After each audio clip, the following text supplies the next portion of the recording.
अस्सलाम वालेकुम जी, welcome to property matters. Yusuf Zubair का सलाम कबूल करें। मैं आज एक टॉपिक आपके सामने रख रहा हूँ और वो है कैश फ्लो का। मैं बहुत सारे ऐसे लोगों को जानता हूँ, आप भी जानते होंगे, जो मेहनत करते हैं, अपनी कमाई कमाते हैं, चाहे वो जॉब कर रहे हैं, चाहे वो अपना कोई सेटअप रन कर रहे हैं। 5-7 साल मेहनत करके अपने लिए एक प्लॉट या घर ले लेते हैं, फिर 5-7 साल मेहनत करके अपने लिए दूसरी चीज़ ले लेते हैं। वो अपना जो उनका मेहनत का और ज़ोर का और ताकत का और जवानी का एरा होता है 22-23 साल से लेकर 20 साल से लेकर 45 साल तक की एज में, वो 2-4 चीज़ें 6 चीज़ें जोड़ लेते हैं या एक चीज़ जोड़ते हैं, जितना भी उन्होंने कमाया है और बनाया है। वो वही चीज़ें होती हैं जो उन्होंने एक ही दफ़ा बाय की और दोबारा सेल नहीं की।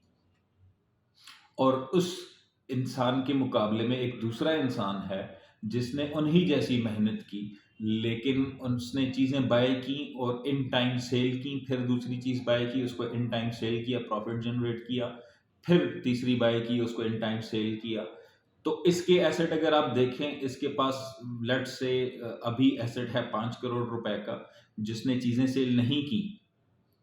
तो दूसरे के पास अगर आप देखेंगे, अगर उसने सही तरीके से ट्रेडिंग की है, उसने पैसे को सँभाला भी है, पैसे को दोबारा यूज़ भी किया है सही तरीके से, तो 5 करोड़ के मुकाबले में उसके पास 20 से ज़्यादा 20 करोड़ से ज़्यादा एसेट्स हैं। ये स्टडी कहती है, ये दुनिया के जितने भी उलूम हैं बिज़नेस के, उन तमाम का कहना ये है कि कैश फ्लो बहुत ज़्यादा इम्पोर्टेंट है अपने एसेट्स को बढ़ाने के लिए। तो मेरा मशवरा ये है तमाम लोगों को कि अच्छे लोगों के साथ जुड़ें और किसी के साथ नहीं भी जुड़ते तो अपने बलबूते पे, अपने तौर पे अपनी चीज़ को इन टाइम सेल किया करें, दूसरी चीज़ लिया करें। डरते हैं, रिस्क नहीं लेते कि प्लॉट नहीं लेना, घर नहीं लेना, ये नहीं करना, वो नहीं करना, पैसे पड़े हुए हैं या बैंक में पड़े हुए हैं, प्रॉफ़िट आ रहा है। तो इस चीज़ से बचें।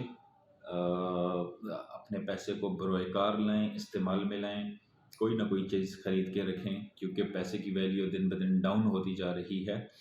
अच्छा, ये जो पहले मैंने आपको एग्ज़ाम्पल पेश की, उस बंदे की जो चीज़ लेता है और दोबारा सेल नहीं करता। उसको थोड़ा-सा और क्लियर करने के लिए मैं आपको ये बता दूँ कि एक बंदा प्लॉट लेता है 10 लाख रुपए का और 10 साल बाद वही प्लॉट 60 लाख रुपए का बिकता है। मार्केट रेट उसकी 60 लाख है। तो बंदे को ये नहीं सोचना चाहिए कि मुझे 50 लाख रुपया प्रॉफ़िट मिल रहा है। 99.9% लोग यही सोचते हैं कि मुझे 50 लाख रुपया प्रॉफ़िट मिल रहा है। ऐसे नहीं है। दूसरा प्लॉट उसी किस्म का अगर आप उस टाइम पे लेते हैं जिस टाइम आपको 60 लाख रुपया ऑफ़र हो रही है और आपको 50 लाख रुपया प्रॉफ़िट नज़र आ रहा है, वो दूसरा प्लॉट भी 60 लाख का ही है या 58 का होगा या 55 का होगा या 50 का होगा मिनिमम। तो आपका प्रॉफ़िट 50 लाख नहीं, आपका प्रॉफ़िट 5 से 10 लाख रुपया है, 2 लाख रुपया है।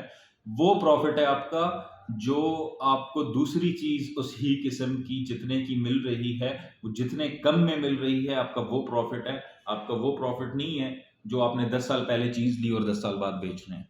मेरी आप अर्ज़ समझ रहे हैं?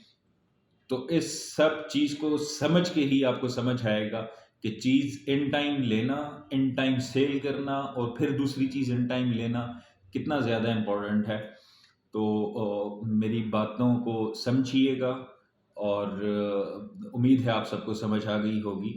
आप चीज़ लें और चीज़ इन टाइम बेचने की कोशिश किया करें और इन टाइम दूसरी चीज़ बाय करने की कोशिश किया करें।